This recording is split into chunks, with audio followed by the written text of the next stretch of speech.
The law of the land has judged me guilty. They say this is justice. Where is the mercy? You may loathe the crime for which I've been condemned, but isn't the punishment of death just as barbarous a method of executing justice?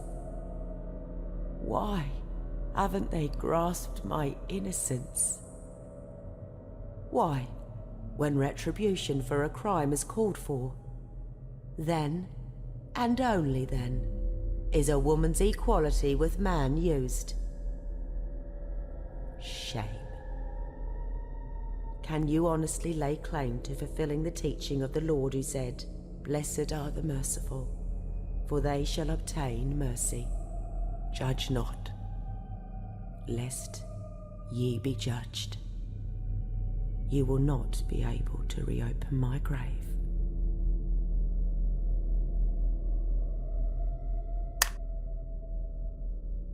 You may think me guilty, but considering the impact on my children, is not the penalty too harsh? For the sake of my children, I think the extreme penalty of the law should be reduced to a lesser punishment. Let my innocence appeal on my behalf. Do not break their already saddened, sorrow-stricken hearts by such a death for their mother they still love so dearly.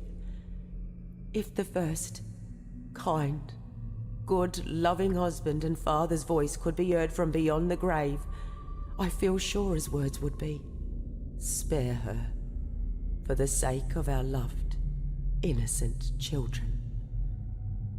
Pity her children, broken-hearted, cowering, 'neath the brand of shame, for their innocent lives. Oh, spare their mother."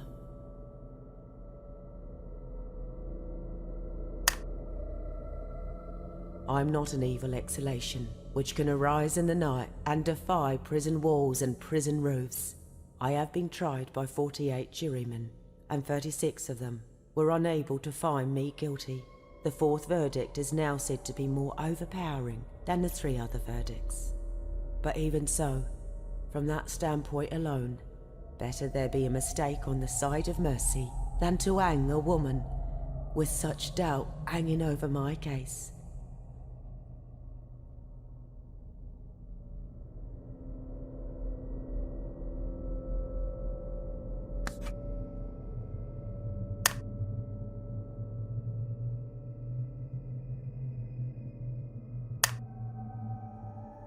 The law of the land has judged me guilty.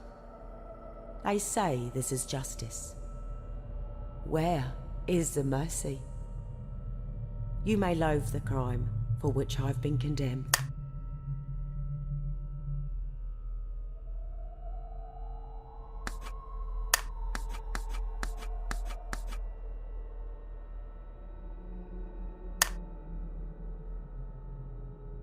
Dearest Charles, today I was reminded of the good fortune that has befallen me since we met. Whilst ruminating on our balcony, I happened upon Mrs. Law having words with her children.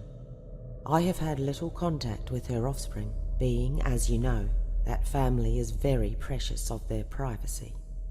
However, this morning I noticed a young Henry fleeing his mother's wooden spoon across the overgrown yard. At first I thought he must be drunk, which is a shocking thought for a boy his age. However, on closer inspection I thought I saw him waddle. If I'm not mistaken, I believe the boy suffers from that terrible affliction rickets. How awful it must be for their family. I wonder if any of their other children have similar conditions. After all, such a state is the result of parent neglect. And to think, even in his feeble state, his own mother still threatening to beat him. It was a ghastly sight to behold. On reflection, we have no such concerns, thank the Lord. I can only think it's because of true providence and my sure decision in accepting your marriage proposal. I am thankful our family is full of love and well-being, and I'm reassured we're on the path of righteousness. Thank you again for providing our sustenance and prosperity. You are an admirable head of the household, and I'm grateful for the day you entered my life. In love and honour, Louisa.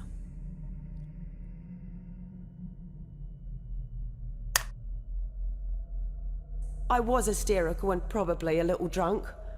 I tried to leave the house, but I ran into Charles's old friend, Mr. Sayers, coming the other way.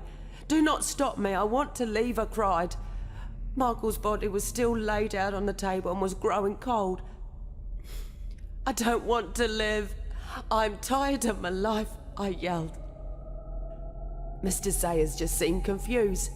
"What are you talking about?" he asked me when I mentioned not wanting to live anymore. "What's going to become of the children?" he asked. "I don't care about the children," I shouted back. "I don't care what even becomes of them. My husband is dead. I'm tired of life. I shall not live after tomorrow."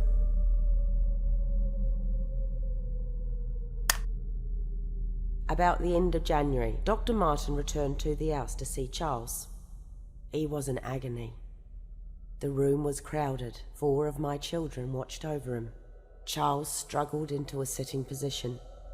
Dr. Martin prescribed a mixture of powders, and I sent one of our children to the chemist to get the prescription filled. But although Charles took the medicine, he remained in his sickbed. Charles said if he didn't get relief, he thought he would die. He was so bad, I didn't think he'd recover. So I thought I should get him to sign his will to make sure our family was covered.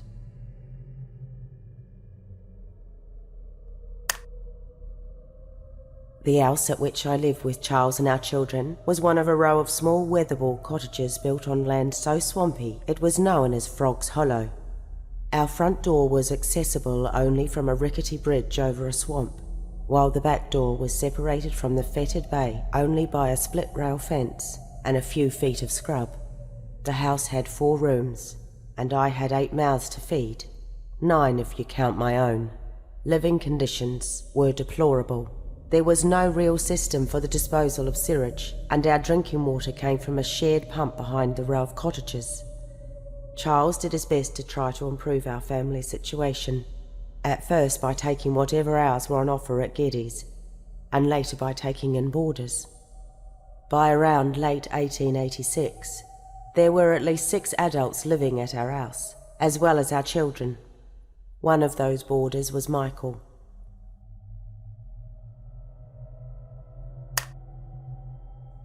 I had people round to reminisce, like a wake. With all the stress I'd been under, it was a relief to be with friends, and we set about enjoying the life we had. The children got to enjoy themselves. After all, life is short.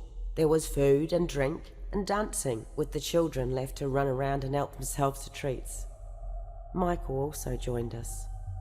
I remember that gossipy Mrs. Law seeing us arm in arm and shaking her head, saying, "And poor man, hardly cold yet."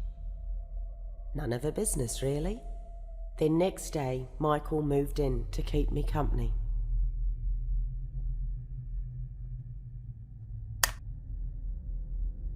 I could not help spitting. When Michael came home that evening to the empty cradle and the hungry children, I asked him what that little package was in his coat pocket. Michael was indignant. He yelled at me, "Have you been at my pockets?" I told him I was brushing the coat and saw it there. He snapped, "I'll search your pocket after tea and see what's in it." But I wasn't deterred. Michael was exasperated.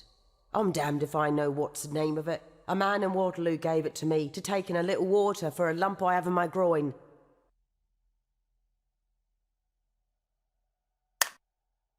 I never really liked Charles. My mother forced me to marry him because he had money and was comfortable, but I never liked him. He was boring.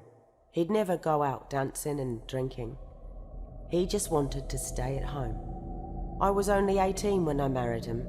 We had 6 children by the time we moved to Botany. We moved because Charles was having trouble getting work and we had to get boarders to pay the rent. I had more children after we moved. It seemed that was all I was good for. Charles would get angry whenever I went drinking with friends. I much preferred Michael, and I didn't particularly like any of Charles' brothers or the children. I really liked Michael, though. Some of those gossipers were saying Michael did it. After all, he needed the money.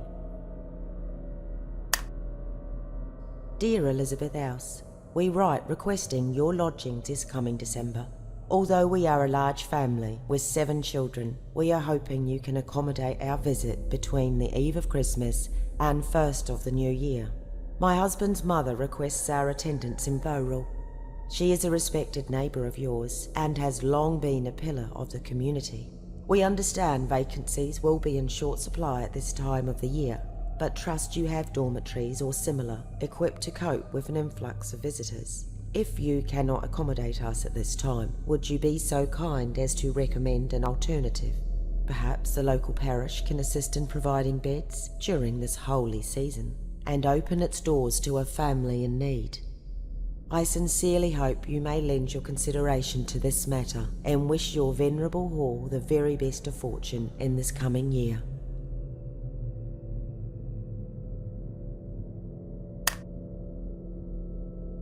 I loved Michael. He was tall and handsome.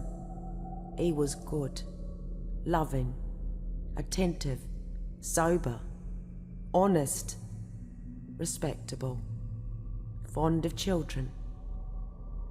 He was very kind to my little children. The love he had for his own firstborn infant was beyond all I could describe. This man was everything a woman could wish to have. It was the apple of my eye. His voice was music to my ear. He was all I wanted in this life. If I was between him and death, do you think I would let him go? Oh, no fear. Perhaps it was something else. I don't know if you ever saw those berries. They are very plentiful in botany, and they are very poisonous. They were spouting all round the house, and of course these berries would lodge in the spout. The rain would come, and then wash them down into the tank and cask. This water we had to drink, you know.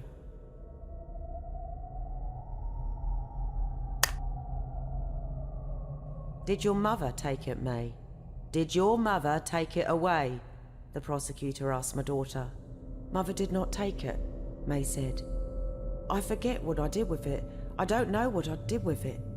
May complained that I never let her into our bedroom since my Charles died. She said that Michael and me used to beat her and her little brothers with a walking stick and tell them they were like my bloody father. But they were always getting up to mischief. I was just bringing them up right. All children play up. That's just what children do. That prosecutor was manipulating May into saying bad things about me. He then held up a box and asked May to identify it. May read what was on the box and proceeded to spell out the letters. ROUGHONRATS.